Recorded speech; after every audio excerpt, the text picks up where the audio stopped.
बार की बात है, एक राज्य में एक राजा और रानी राज करते थे। दोनों ही अपनी प्रजा का खूब ध्यान रखते और दोनों ही बहुत अच्छे थे।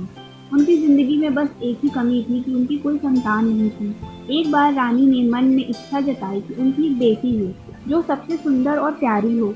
कुछ सालों बाद रानी की यह इच्छा पूरी हुई और उन्होंने एक सुंदर सी बेटी को जन्म दिया, जिसका नाम उन्होंने स्नो वाइट रखा।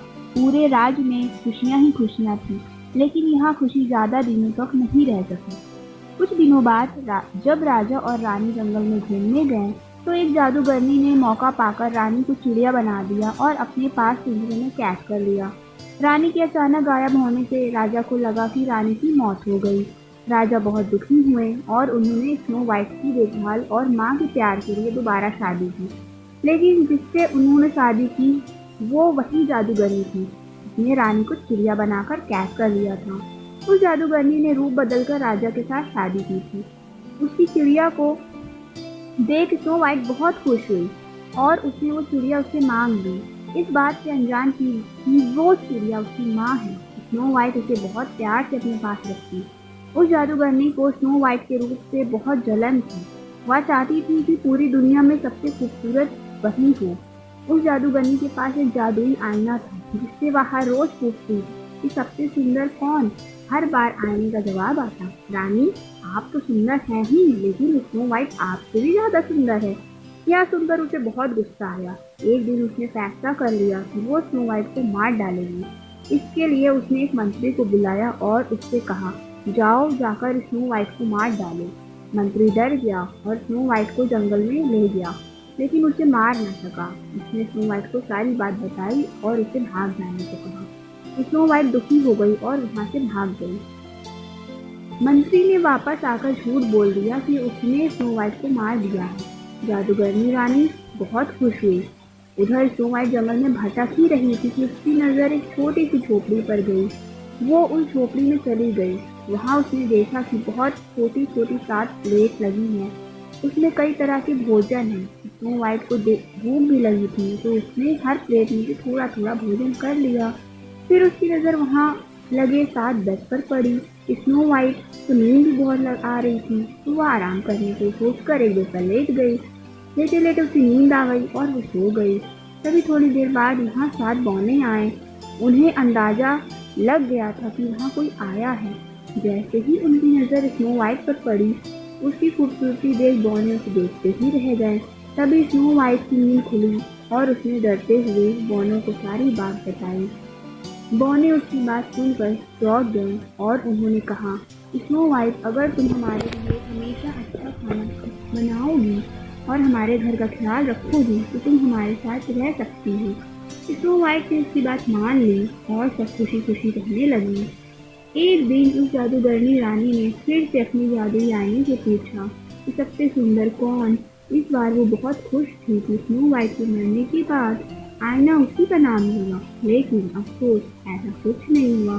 आईने ने फिर कहा, रानी आप तो हो ही सुंदर, लेकिन आपसे भी सुंदर है स्नो वाइट। रानी हाँ सुनकर हैरान रह गई और उसको सारी बात समझ गई कि मंत्री ने उसे धोखा दिया है। फिर आईने ने उसे बताया कि स्नो वाइट बौनों की झोपड़ी में रहती है। यह सुनने के बाद जादूगरनी रानी ने तरकीब निकाली। उसने जादू से जहरीला सेब बनाया और उसे स्नो वाइट को खिलाकर उसे हमेशा के लिए खिलाने को सोचा। वो अपना रूप बदलकर स्नो वाइट के पास पहुंची। उसने स्नो वाइट को सेब खरीदने को कहा और खरीदने से पहले उसे चखने के लिए वो जहरीला सेब दे दिया। स्नो वाइट उसे बूढ़ी औरत समझकर मना नहीं कर सकी और उसने वो जहरीला सेब चख लिया।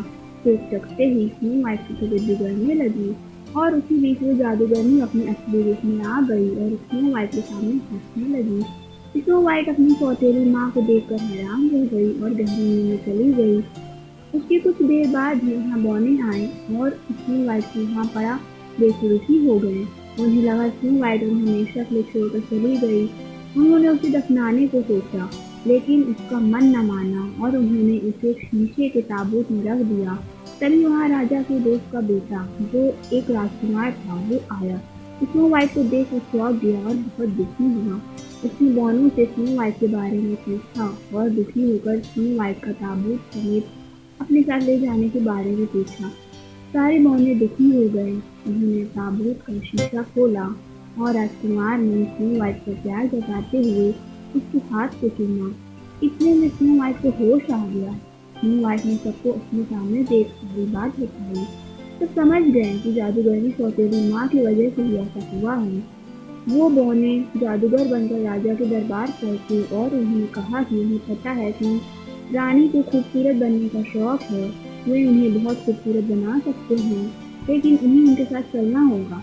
रानी और राजा उनके साथ चल पड़े और जैसे ही रानी पर सूरज की किरणें पड़ी, वे वो अपनी जादूगरनी के रूप में आ गई। वहाँ स्नो वाइट और राजकुमार भी पहुंचे। स्नो वाइट को देख राजा खुश हो गए। उन्होंने राजा को सारी बात बता दी और फिर दोनों ने अपनी शक्ति से जादूगरनी के जादू को खत्म कर दिया।